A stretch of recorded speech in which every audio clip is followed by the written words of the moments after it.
Hey y'all, and welcome to Politibrawl. My name is Brian, and Joe Biden might be cooked because of this exchange between Peter Doocy and Karoline Leavitt talking about the autopen evidence. This is wild.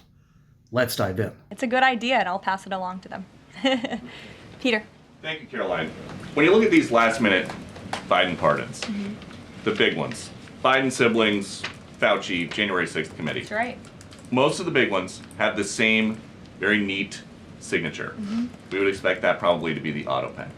There is one that looks different. It looks authentic. In fact, if you look at the last name, it almost looks like the president was having a hard time spelling his last name there. Is this White House of the opinion that the only pardon that would count is one that the president signed himself? It's very interesting. Very interesting props. If you want to bring them to my office later so I can take a closer look, I would like to do that. The president is making a good point when he discusses the usage of the autopen. Who was running the country for the past 4 years? Perhaps those documents were signed with the autopen, something that this, I believe the Department of Justice is looking into. As you saw, Ed Martin made an announcement at the Department of Justice this morning to launch an investigation because the American people deserve answers. Is there any concern that this president, who won the election on a promise to fix the economy and close the border, that focusing and scrutinizing these Biden pardons is looking into the past instead of looking forward? I think in comparison to the amount of time this president has spent on securing the border, on fixing our economy, I just read out for you an entire list of economic accomplishments. Look at the border numbers, look at the time and effort he's divulged into solving the global conflicts abroad. It pales in comparison, but it still, nevertheless, is a very important issue. And it was a huge issue that sent the president back to this White House. The Americans saw with their own eyes a mentally incompetent president, and they want answers for that. And the president believes they should have. Y'all, this is way more explosive than you think. And seriously, let's consider this for a quick second. Who cares about the autopen? All right? That's sort of an old news sort of thing. Presidents have been using that for years now. That's relatively accepted, right? Well, no, it actually isn't. See, the autopen has been something that's kind of new. I think it was actually started under George W. Bush. Normally, what would happen if we were to sign something, if I was to sign for a mortgage, that's a dream I might never have. But if I was signing for a mortgage and I signed it under a name that was not mine, I would have committed fraud. Which means that it's very likely that there has been a fraud perpetrated on the American people.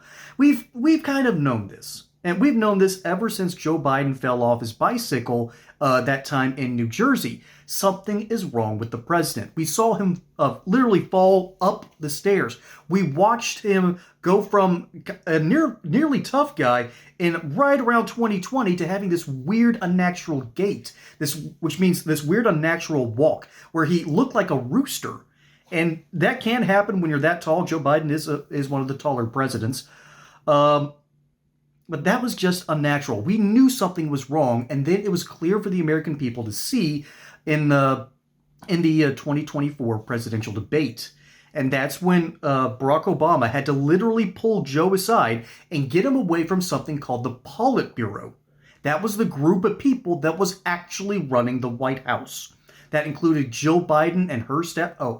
Dr. Jill and her staff. And it also included people that have been longtime D.C. insiders that have been in Joe Biden's orbit. They kept him basically alive and running. And now it turns out that he's also had cancer that's set into his bones. That takes a long time to metastasize. Which, by the way, cancer screenings are kind of important. But that also means that the physician probably knew of these ailments and did nothing to alert the American people that the man with his thumb on the button might not be all there. That's just at least a little bit disconcerting, but back to the idea of the autopen. That means if he wasn't signing these documents, that means these laws, that means the pardons might not be legal. And furthermore, there's an even bigger question that Peter Doocy is revealing here, which, by the way, side note, I remember not liking Peter Doocy as a kid. I thought it was clear nepotism because I would wake up in the morning, I'd watch Fox and Friends, and then I'd go off to school. But he's grown on me, and particularly when he went toe-to-toe with Joe Biden about 5 years ago. That was peak journalism right there, and he revealed something huge here. And you might miss it because the audio barely picks it up, but it sounds like the Hunter Biden pardon was signed by Joe Biden himself, and the signatures might not match. I don't think we understand just how huge that's going to be from a legal perspective, because if Joe Biden's signature isn't on those other documents, well, unholy things are going to break out and break loose. And so here's what I've been able to find so far. The Oversight Project examined 51 clemency warrants bearing Mr. Biden's signature. The warrants granted clemency to 4,245 people, a record for any U.S. president. So far, par for the course. This is politics as normal, even though, it's Joe Biden, so nothing's normal. But more than half of the warrants issued during the Biden administration, the Oversight Project found, were signed by one of 2 autopen signatures. That means that there's at least 2 separate signatures in this situation, which means one is real, one is fake. We don't know the numbers yet. That has not been released.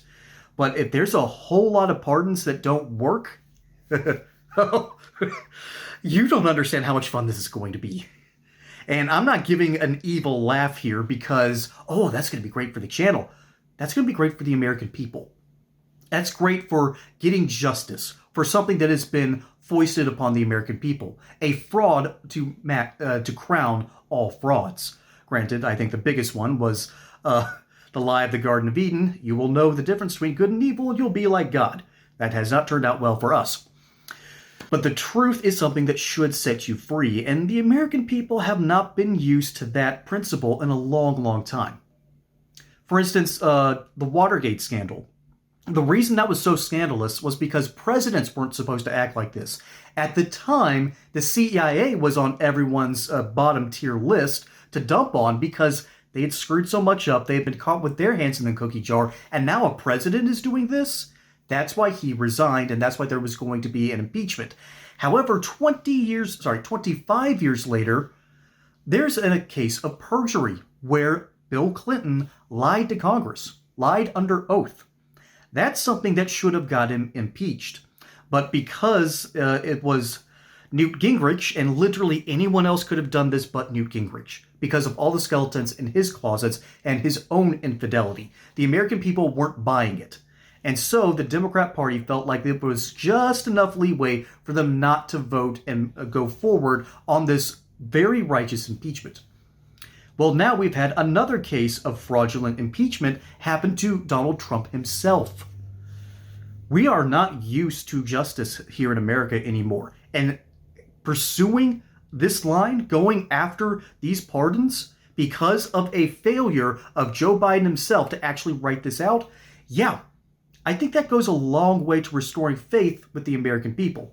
And when it comes to restoring faith, Jake Tapper has been one of the leading voices basically propping up Joe Biden in his book Original Sin. This thing, basically, if you're up in DC like I've been, you know about half these stories. But it's interesting to note what I've annotated here, and I'm barely a third of the way through this thing.